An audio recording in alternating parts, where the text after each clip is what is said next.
Good morning, students. Beta, this is our third video of chapter number 4, metal and non metal. ठीक है, ये हम पढ़ रहे थे चैप्टर नंबर 4 अपना मेटल नॉन मेटल. यहाँ तक हम पढ़ चुके थे reaction of metals with dilute acids. ठीक है, जब एसिड्स के साथ यानी HCl के साथ रिएक्शन होता है, इसमें आपको कुछ एग्जाम्पल दिए थे सोडियम के, मैग्नीशियम के और जिंक के. ठीक है, अब हम चलेंगे थर्ड पार्ट पे, reaction of metals with salt solution. यानी जब मेटल्स का रिएक्शन होता है सॉल्ट सोल्यूशन के साथ तो क्या होता है. If a more reactive metal is put in the salt solution of the less reactive metal, यानी जब क्या किया जाता है, एक ज़्यादा रिएक्टिव मेटल को रखा जाता है कम रिएक्टिव मेटल के सॉल्ट सोल्यूशन में, the more reactive metal displace the less reactive metal from its salt solution. तो क्या होता है, तो जो ज़्यादा रिएक्टिव मेटल होता है वो कम रिएक्टिव मेटल को रिप्लेस कर देता है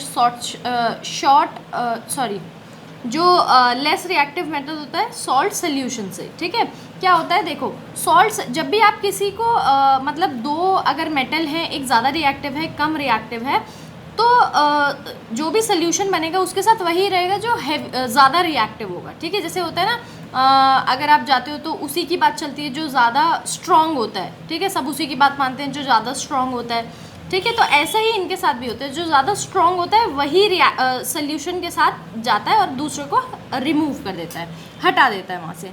these reactions are called displacement reaction, और इन रिएक्शन को बोलते हैं डिस्प्लेसमेंट. यानी एक दूसरे की जब जगह बदल जाती है तो उसको बोलते हैं डिस्प्लेसमेंट, यानी अपनी प्लेस से हट जाना. Reaction of copper with silver nitrate solution, यानी अब हम कॉपर को रिएक्ट करेंगे सिल्वर नाइट्रेट सोल्यूशन से. If a piece of copper metal is placed in the colourless solution of silver nitrate for some time, यानी अगर आप एक कॉपर का मेटल डाल दें कलरलेस जो सोल्यूशन होता है सिल्वर नाइट्रेट का थोड़े टाइम के लिए, the colour of the solution become blue. तो सोल्यूशन का कलर क्या हो जाता है, blue. And a shining white deposit of silver metal is formed on the piece of copper, और एक सिल्वर की लेयर से जमने लग जाती है कॉपर के ऊपर. Actually in this reaction copper metal is more reactive than silver. इसमें क्या है रिएक्शन में, कॉपर जो है वो ज़्यादा रिएक्टिव है सिल्वर से. ठीक है, present in silver nitrate solution, जो सिल्वर नाइट्रेट सोल्यूशन में हमने डाला था ना कॉपर, तो कॉपर ज़्यादा रिएक्टिव है, सो कॉपर डिस्प्लेसेस सिल्वर. तो क्योंकि कॉपर ज़्यादा रिएक्टिव है, कॉपर ज़्यादा स्ट्रॉन्ग है, तो उसने सिल्वर को यानी कम स्ट्रॉन्ग को रिप्लेस कर दिया. ठीक है, from the silver nitrate solution to form copper nitrate and silver metal, और इसने क्या बना दिया, कॉपर नाइट्रेट बना दिया. सोल्यूशन तो कॉपर का बन गया और सिल्वर मेटल जो मेटल था वो सिल्वर जो है उस पर सारा डिपॉजिट होने लग गया. देखो कॉपर का शॉर्ट फॉर्म होता है, या आप बोल सकते हो उसको, कॉपर का जो सिंबल होता है वो होता है Cu, और ये है Ag बोलते हैं सिल्वर को. ठीक है, और NO2 होता है नाइट्रेट, सॉरी NO3 होता है नाइट्रेट. तो अब क्या हुआ, कॉपर ज़्यादा स्ट्रॉन्ग था तो कॉपर नाइट्रेट के साथ आ गया और जो सिल्वर है वो अलग हो गया, तभी वो मेटल के ऊपर जमने लग गया. ठीक है, reaction of zinc with copper sulphate solution. अब जिंक का रिएक्शन करेंगे कॉपर सल्फेट सोल्यूशन से. ठीक है, यानी इस सोल्यूशन से अब कॉपर का जिंक का जो है सॉरी वो रिएक्शन करेंगे. If a piece of zinc is placed in the colourless solution of copper sulphate, अब कॉपर सल्फेट में अगर जिंक को रख दिया जाए थोड़े टाइम के लिए, the blue colour of the copper sulphate, अभी ब्लू हो गया था ना जब हमने कॉपर को डाला था, तो क्या हो जाएगा, फेड अवे, यानी फेड हो जाएगा, कलर जो है वो जाने लग जाएगा. This happen due to the formation of colourless solution of zinc sulphate. क्यों, क्योंकि अब जो जिंक सल्फेट है वो क्या कहते हैं, जिंक का जो है सल्फेट सोल्यूशन बनने लग गया. उसने क्या कर दिया, जो कॉपर था उसको रिप्लेस कर दिया और अब जिंक सल्फेट बनने लग गया. ठीक है, और क्या है, जो ब्लू कलर था वो धीरे धीरे जाने लगेगा. You will also observe that due to this reaction red brownish copper metal deposit on the piece of zinc. और अब आप क्या देखोगे कि जो रेड ब्राउनिश यानी जो ब्राउन सा कलर होता है उसमें थोड़ा रेडिश होता है, जिससे जंग लग जाती है, वैसा कलर वो जो है जिंक के ऊपर डिपॉजिट होने लग जाएगा. तो अब इस रिएक्शन में एक्चुअल में क्या हुआ है, जिंक अलग था, कॉपर सल्फेट अलग था. ठीक है, सोल्यूशन जो था कॉपर सल्फेट का था. जो लिक्विड होता है ना उसको बोलते हैं सोल्यूशन. लिक्विड में आप कोई मेटल डाल दो तो उस पूरे लिक्विड का कलर बदल जाता है. तो जिंक सोल्यूशन जो है ये क्या बन गया, जिंक सल्फेट, और कॉपर जो है वो अलग हो गया. ठीक है, ऐसा हुआ इसमें.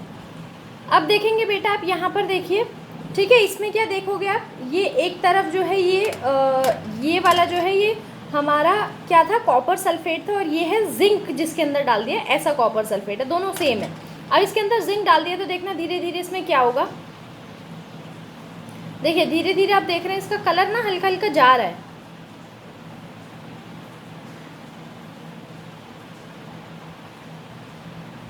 ये देखो ये बबल्स बन रहे हैं, हल्का हल्का कलर जो है इसका लाइट हो रहा है। एक सेकेंड,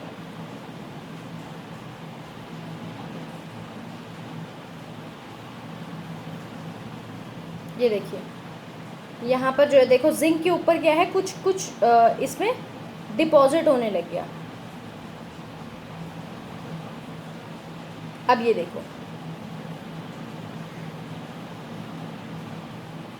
ये देखिए इसका पूरा कलर चला गया, और इसके ऊपर जो जिंक के ऊपर था ये क्या डिपॉजिट हो गया, कॉपर पूरा डिपॉजिट हो गया, और सोल्यूशन जो है वो कलरलेस हो गया।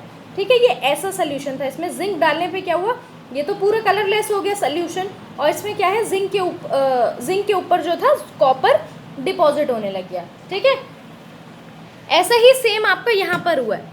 ठीक है, तो जिंक के ऊपर जो है वो कॉपर डिपॉजिट हो गया, और सोल्यूशन किसने बना लिया अपना, जिंक के साथ, क्योंकि वो ज़्यादा पावरफुल था। ठीक है, अब नेक्स्ट चलते हैं, ऐसे ही सेम आयरन के साथ हमने जो आयरन है उसके साथ कॉपर सल्फेट को रिएक्ट करवाया है, जिसमें आयरन जो है वो कॉपर की जगह ले लेगा, और कॉपर जो है वो आयरन के ऊपर डिपॉजिट होना शुरू हो जाएगा। ठीक है, reaction of metal with chlorine. अब क्लोरीन के साथ अगर हम रिएक्शन करवाएं तो क्या हो, all the metal reacted with chlorine to form ionic metal chloride. हर कोई क्या बनाता है, क्लोराइड बनाता है जब भी क्लोरीन के साथ जो है किसी का भी मेटल का रिएक्शन होता है। अगर सोडियम का हुआ है यहाँ पर तो क्लोरीन जो है क्या बना देगा, सोडियम क्लोराइड। ठीक है, सोडियम क्लोराइड बना देगा। ठीक है, कैल्शियम का हुआ है तो कैल्शियम क्लोराइड, मैग्नीशियम का हुआ है तो मैग्नीशियम क्लोराइड, जिंक का हुआ है तो जिंक क्लोराइड। ठीक है, 6th पे आते हैं, जब हम हाइड्रोजन के साथ रिएक्शन करवाते हैं तो क्या होता है। ठीक है, हाइड्रोजन के साथ जब हम रिएक्शन करवाते हैं तो क्या होता है, only a few metal like sodium, potassium, calcium, magnesium, ठीक है, ये सिंबल्स हैं सबके, react with hydrogen to form metal hydroxide. यही जो है हाइड्रोजन के साथ रिएक्ट करते हैं और हाइड्राइड बनाते हैं। क्या बनाते हैं, हाइड्राइड। सोडियम को हाइड्रोजन के साथ रिएक्ट किया, सोडियम हाइड्राइड, कैल्शियम को रिएक्ट किया, कैल्शियम हाइड्राइड। ठीक है, ओके। अब हम पढ़ते हैं केमिकल प्रॉपर्टीज नॉन मेटल की। यहाँ पर हमारा मेटल की जो केमिकल प्रॉपर्टीज थी, कौन सा किसके साथ रिएक्ट होगा, क्या बनेगा, ये हमारी मेटल की जो प्रॉपर्टीज है खत्म हो गई। अब हम स्टार्ट करेंगे अपनी नॉन मेटल की property. Sorry, non metal are also called electronegative elements. ये हमने पीछे पढ़ा था, जो नॉन मेटल्स होते हैं उनको इलेक्ट्रोनेगेटिव एलिमेंट्स जो है वो भी कहते हैं, because non metal atom form negatively charge ion bye accepting electron. क्यों, क्योंकि ये क्या बनाते हैं, नेगेटिवली चार्ज आयन बनाते हैं, बनाने लग जाते हैं और इलेक्ट्रॉन्स को एक्सेप्ट करके। Following are the important chemical reaction. अब ये है कुछ केमिकल रिएक्शन जब नॉन मेटल का रिएक्शन होता है ऑक्सीजन के साथ। All non metal react with oxygen to form acidic और न्यूट्रल ऑक्साइड। क्या होता है, या तो वो बनाते हैं एसिडिक या बनाते हैं neutral. To form carbon form acidic carbon dioxide on the reaction of hydrogen. ठीक है, अगर आप कार्बन को रिएक्ट करवाओगे, ठीक है, तो क्या बन जाएगा, कार्बन डाइऑक्साइड। ठीक है, तो ये कार्बन है, ये ऑक्सीजन है, क्या बन गया, carbon dioxide. In the same way जब सल्फर के साथ करते हैं तो सल्फर का भी क्या बन जाता है, डाइऑक्साइड। ठीक है, सेम। अब नीचे चलते हैं, reaction of non metal with water. अगर वाटर के साथ रिएक्ट करें तो क्या हो, non metal do not react with water. Non metal कभी भी वाटर के साथ रिएक्ट नहीं होते। Reaction of non metal with dilute acid. अब डाइल्यूट के साथ रिएक्ट करवाएंगे तो सेम यही वाले हैं। ठीक है, non metal do not react with dilute acid. अब डाइल्यूट एसिड्स के साथ भी, ठीक है, यहाँ पर जब हमने डाइल्यूट एसिड्स के साथ रिएक्ट किया था तो जो स्ट्रॉन्ग वाला था वो रिप्लेस कर देता था वीक वाले को। अब यहाँ पर जो है ये रिएक्ट ही नहीं करते, रिप्लेस ही नहीं करते हाइड्रोजन को डाइल्यूट एसिड में से, because non metal are electron acceptable. क्यों, क्योंकि इलेक्ट्रॉन्स ही एक्सेप्ट करता है। ठीक है, इसीलिए ये रिप्लेस नहीं करते। So they can not supply electrons to hydro positive ion. तो ये इलेक्ट्रॉन सप्लाई नहीं कर सकते, so they do not displace hydrogen from dilute acid. तो जब तक हाइड्रोजन डिस्प्लेस नहीं करेंगे ये रिएक्शन नहीं कर पाएंगे, तो इसीलिए जो नॉन मेटल होते हैं वो डाइल्यूट एसिड्स के साथ रिएक्ट नहीं कर पाते। अब आते हैं क्लोरीन के साथ। अगर क्लोरीन के साथ ये भी क्लोराइड बनाते हैं, ये क्या बनाते थे, मेटल्स भी क्लोराइड बनाते थे। Non metal react with chlorine to form covalent chloride. ये कौन सा बनाते हैं, कोवेलेंट क्लोराइड बनाते हैं। हाइड्रोजन को जब हमने क्लोरीन के साथ रिएक्ट करवाया तो क्या बना, हाइड्रोजन क्लोराइड। फॉस्फोरस को करवाया तो फॉस्फोरस ट्राइक्लोराइड। ठीक है, इसमें क्या बना, फॉस्फोरस ट्राइक्लोराइड। अब जब रिएक्शन हुआ नॉन मेटल का हाइड्रोजन के साथ तो क्या बना, इसमें सल्फेट। देखो जब हाइड्रोजन का सल्फर के साथ हुआ तो hydrogen sulphate. Non metal with hydrogen to form covalent hydride. ठीक है, ये बनाता है। हाइड्रोजन को जब सल्फेट के साथ रिएक्ट किया तो हाइड्रोजन सल्फाइड, नाइट्रोजन को जब किया तो अमोनिया बनाया। ठीक है, अब ये बार बार हमारे पास वर्ड आ रहा है कोवेलेंट, अभी पीछे भी था, यहाँ पर भी है। तो कोवेलेंट का मतलब क्या होता है, कोवेलेंट का मतलब होता है जहाँ पर हम लोग इलेक्ट्रॉन्स को एक्सचेंज करते हैं, क्योंकि जो नॉन मेटल्स हैं उनके पास इलेक्ट्रॉन्स ही होते हैं। तो जहाँ पर इलेक्ट्रॉन्स एक्सचेंज होते हैं वो कोवेलेंट बॉन्ड्स होते हैं। ठीक है, अब हम पढ़ेंगे यहाँ पर डिफरेंस बिटवीन मेटल और नॉन मेटल में। ठीक है, कि क्या होता है, ये है फिजिकल डिफरेंस का चार्ट, ये है केमिकल डिफरेंस का। ये मेलिएबल होता है, डक्टाइल होता है, गुड कंडक्टर ऑफ हीट होता है, लस्ट्रस होता है, पॉलिश होता है। ठीक है, रूम टेम्परेचर पे सॉलिड रहता है। ठीक है, बॉइलिंग और मेल्टिंग पॉइंट इसका हाई होता है, जल्दी से बॉयल और मेल्ट नहीं होते हैं। और जो मेटल है वो बहुत ज़्यादा स्ट्रॉन्ग होते हैं। ठीक है, हार्ड होते हैं, हैवी होते हैं और सोनरस यानी जिसमें साउंड होती है वो होते हैं। जबकि यहाँ पर जो नॉन मेटल्स हैं बिल्कुल ऑपोजिट है। ये नॉन मेलिएबल है, नॉन डक्टाइल है, यानी ये वायर्स में कन्वर्ट नहीं हो सकते, प्लेट्स में, थिन प्लेट्स में कन्वर्ट नहीं हो सकते। अगर आप इसको ज़्यादा बीट करोगे ये चूर चूर हो जाएंगे। ठीक है, बैड कंडक्टर होते हैं हीट और इलेक्ट्रिसिटी का। ये लस्ट्रस नहीं होते यानी पॉलिश नहीं होते, शाइनी नहीं होते। सॉलिड, लिक्विड, गैस तीनों में पाए जाते हैं, जबकि ये जो है सिर्फ सॉलिड में पाए जाते हैं। नॉन मेटल का जो है वो लो मेल्टिंग और बॉइलिंग पॉइंट होता है, जल्दी से पिघल जाता है। ठीक है, और नॉन मेटल जो है ना ही स्ट्रॉन्ग होते हैं, बहुत सॉफ्ट होते हैं, लाइट होते हैं और नॉन सोनरस यानी आवाज़ करने वाले नहीं होते। ठीक है, अब आते हैं केमिकल रिएक्शंस पे। तो केमिकल रिएक्शन में क्या है, मेटल जो है ऑक्सीजन के साथ ऑक्साइड बनाते हैं, और ये क्या बनाते हैं, न्यूट्रल ऑक्साइड या फिर एसिडिक बनाते हैं। ठीक है, एसिडिक ऑक्साइड या न्यूट्रल ऑक्साइड। ठीक है, जब मेटल जो है वाटर के साथ रिएक्ट करते हैं तो वो हाइड्रोजन गैस को रिलीज करते हैं और क्या बनाते हैं, मेटल हाइड्रोक्साइड बनाते हैं। ये रिएक्ट ही नहीं होते। डाइल्यूट एसिड के साथ भी ये रिएक्ट नहीं होते। जब क्लोरीन के साथ रिएक्ट होते हैं तो कोवेलेंट क्लोराइड बनाते हैं, और जब हाइड्रोजन के साथ रिएक्ट होते हैं तो कोवेलेंट हाइड्रोजन बनाते हैं। ये सब हम अभी पढ़ चुके हैं। ठीक है, अब हम पढ़ते हैं कोरोजन ऑफ मेटल। कोरोजन यानी जब जंग लगना शुरू होता है मेटल को तो क्या होता है, कौन सी चीज़ें होती हैं, किस कारण से जो है, क्या क्या चीज़ें हैं जो जंग लगने में मदद करती है। ये भी एक केमिकल रिएक्शन है। Have you ever suffered from rust, यानी क्या आप क्या कहते हैं, कभी आपने साइकिल जो है सफर्ड यानी रस्ट की जो साइकिल है उससे गए हैं, उसको देखा है। You must have noticed a layer of rust on old swing chains, bike chains and any other iron object. ठीक है, क्या है कि आपने देखा होगा कई सारी चीज़ों पे, बाइक की चेन हो गई, ठीक है, या फिर क्या हो गया, कोई भी जैसे जो झूला लगाते हैं हम लोहे के क्या बोलते हैं, चेन से बनाते हैं, उसमें जंग लग जाती है। काफ़ी सारी आयरन की चीज़ों में आपने देखा होगा जंग लग गई है, जैसे गेट हो गया या विंडो हो गई। ठीक है, आपने देखा होगा। Did you wonder how was it formed और वाई वॉज इट फॉर्म, कभी आपने सोचा है कि कैसे ये जंग लगी या किस तरीके से या क्यों लगी। There is a scientific phenomenon behind it known as corrosion, और इसके पीछे एक साइंटिफिक फिनोमिनन है जिसको क्या बोलते हैं, कोरोजन बोलते हैं। Corrosion is a process where the metal corrodes. क्या है, कोरोजन एक ऐसा प्रोसेस है जिसमें मेटल जो है वो क्या हो जाता है, कोरोड हो जाता है। ठीक है, क्या हो जाता है, कोरोड। ठीक है, corrosion is a natural process and in the presence of moist atmosphere chemically active metals get corroded. यानी कोरोजन क्या है, एक नेचुरल प्रोसेस है। ठीक है, यानी एक ऐसा प्रोसेस नहीं है जो आर्टिफिशियल हो, यानी हम खुद से करें।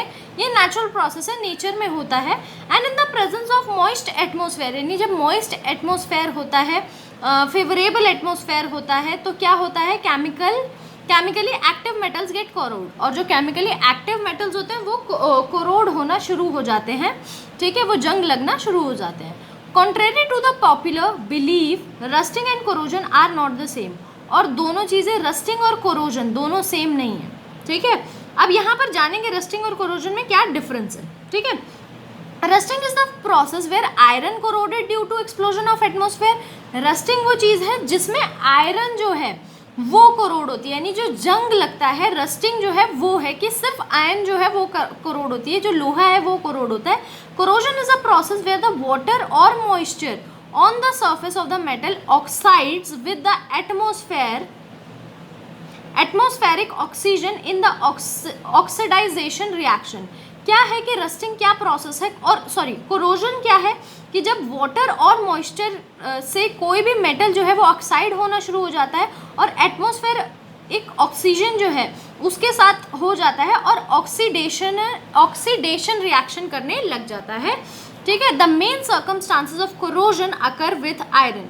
जो मेन सर्कमस्टांस है वो इसमें भी आयरन है, because it is the structural material in construction. क्यों आयरन में हमें सबसे ज़्यादा देखा जाता है, क्योंकि जब आप किसी भी चीज़ का निर्माण करते हैं तो सबसे ज़्यादा यूज होने वाला मेटल ही आयरन होता है। ब्रिजेस बनाते हैं, बिल्डिंग बनाते हैं, रेलवे ट्रैक्स बनाते हैं, शिप्स बनाते हैं। Aluminium is also an important structural metal. अब यहाँ पर एल्यूमिनियम जो है वो भी एक इम्पॉर्टेंट स्ट्रक्चरल मेथड है, but even aluminium under goes under oxidisation reaction, और एल्यूमिनियम जो है वो भी ऑक्सीडाइजेशन रिएक्शन के अंडर जाता है, उसमें भी वो भी ऑक्साइड जो है वो होता है। Aluminium is also an however aluminum does not corrode or oxides as rapidly as its reactivity suggests. वो इतनी जल्दी ऑक्साइड या कोरोड नहीं होता है। एन एलॉय ऑफ एल्यूमिनियम और any other metal like magnesium can make aluminium stronger, stiffer and harder. एक alloy यानी क्या होता है, एल्यूमिनियम के साथ अगर हम कोई और मेटल मिला दें, जैसे मैग्नीशियम है, तो वो और ज़्यादा स्ट्रॉन्ग एल्यूमिनियम हो जाता है, हार्ड हो जाता है, ठीक है। आयरन कोरोजन, अब आयरन के कोरोजन के बारे में हम पढ़ेंगे बेटा, यहाँ से हम लोग अपनी नेक्स्ट वीडियो में पढ़ेंगे आयरन के कोरोजन के बारे में, कॉपर के कोरोजन के बारे में, सिल्वर के कोरोजन के बारे में, ठीक है।